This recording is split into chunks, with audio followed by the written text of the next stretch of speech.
Hello everyone, Ember here, and welcome back to a new video. In this one I'd like to take a look at the Many Zoroarks of GLC.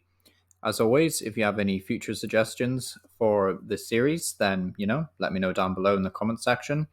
I have made a list of all the current suggestions, so I'm just kind of like working my way through them basically. So yeah, in today's video, I want to do Zoroark. So, what is GLC? For those of you who don't know or need a bit of a recap, it's a single prize only format, no rule boxes allowed, so that means no V-Stars, EX, GX Pokemon. Goodness, am I really going to have to say this in every one of these videos? Yeah, probably. But yeah, no EX Pokemon, no Megas, no GX, no V-Stars, no VMAX, no Radiant Pokemon as well, actually. That's important to remember. So yeah, single prize only. It is singleton, except for basic energy, so you can only play one copy of any card, which means that evolution lines like Zoroark mean that you can only play one Zora and one Zoroark. Only one type per deck as well, so that is important to remember actually, because there is a Zoroark in here which does damage based on the number of dark Pokemon that you have in play. So, those situations it will be relevant. So, yeah, only one type per deck. And the very first Zoroark that we can take a look at here is a promo from Black and White. And it is. It's pretty bad, right? let's be honest here. 2 Dark and a Colorless Energy, Snarl, 60 damage. Yeah. I really don't think we can spend much more on this Zoroark. It's nice, I do appreciate the artwork. It's very cool, but yeah, that's where it ends for this promo. Next one, though, is way better. So this had 3 iterations. We got a Black and White promo number 9, Black and White base set, and then Next Destinies. So 3 different prints of this card, which is impressive alone. 2 very cool attacks, Nasty Plot and Foul Play. Nasty Plot says search your deck for a card and put it into your hand, then shuffle your deck afterwards. Truth be told, this is a pretty weak attack to have on a stage 1, even in GLC where things are a bit slower, because you're essentially leaving yourself wide open to an attack, which isn't ideal.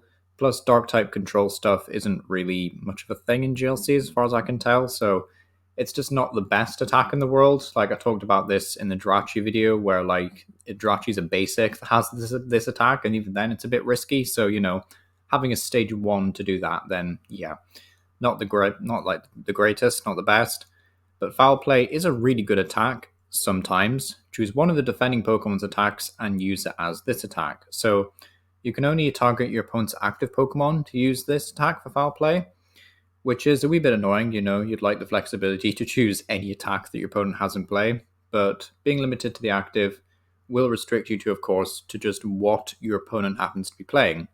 And typically, if you can get a KO with this attack, you copy some huge attack that does 200 damage, your opponent will probably promote like an evolving basic with very weak low stats and low attacks, and thus you probably will struggle to get another KO after that, and you'll have to like either switch around or wait till the opponent is set up so they can bring in a new attacker, which at that point they'll probably be able to KO Zoroark. So Foul Play can be a bit annoying, it can be great, it just really depends on what you're playing against. So like it can be a great attack, but again, it just really, really depends on what your opponent does and what they're playing. So yeah, not the worst Zoroark by any stretch of imagination. Next up is we have Black and White Emerging Power Zoroark, which might as well be Emerging Bulk because, yeah, this card is pretty bad. It's not the worst Zoroark, I would say. I would say it's actually slightly better than some of the other ones, but, Night Days doing 80 damage, yeah, we can definitely move on from this. Next up, though, is we have a very interesting one that got 2 prints in Dark Explorers and Legendary Treasures.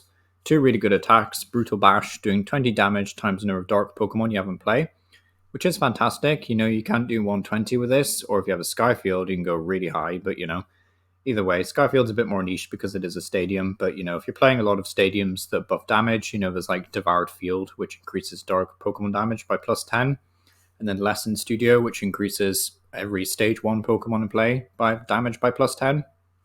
So you've got options basically to increase its damage. So Brutal Bash, not bad at all. And then Dark Rush for 2 dark energy, so you will have to commit the basics or like manual attach with things like Dark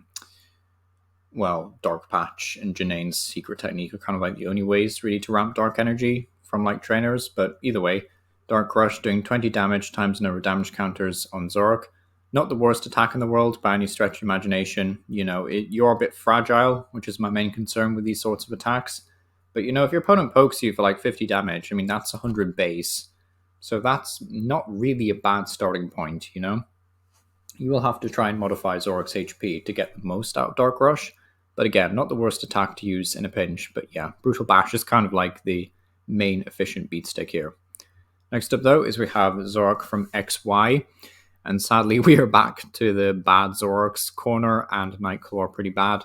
Corner's not the worst thing in the world for some kind of weird stall thing, but yeah, I'm sure there's better options for dark types. So yeah, not a great card. Next up, though, is we have probably the best Zoroark in contrast, which is from XY Breakthrough. And yeah, I'd probably say this is the best Zoroark.